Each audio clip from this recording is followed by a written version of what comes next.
It's hard to believe until you see it with your own eyes just how bad the policies of the Kamala Harris administration have been when it comes to the southern border.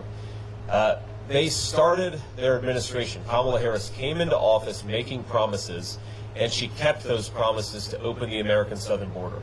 They stopped deportations on day one. They stopped construction of the border wall on day one. We see the border wall sitting here, ready to be completed behind us, and that can't happen because of Kamala Harris's administration.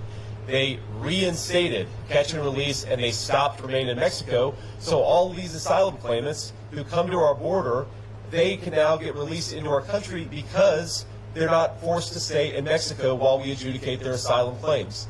And we have to remember that as terrible and idiotic as these policies were, they cause real human beings to suffer. It is unbelievable what we're letting happen at the southern border, and we're letting it happen because Kamala Harris refuses to do her job.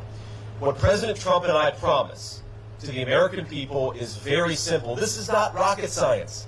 It is not hard to secure the southern border. You just have to re-implement some common sense policies. You've got to re-implement remain in Mexico. You've got to stop catch and release. You've got to force the asylum seekers to stay in Mexico while their claims are being adjudicated. Every time I ask these guys, I even asked, Brandon, Paul, let's play devil's advocate here.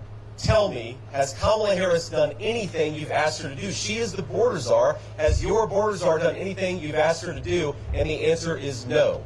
They send letters, they make phone calls, they are begging the American president and vice president for leadership, and their own border czar ignores them. That is a scandal, that is a disgrace, and to every American watching this, it will stop, but only if you elect Donald J. Trump president in just a few months.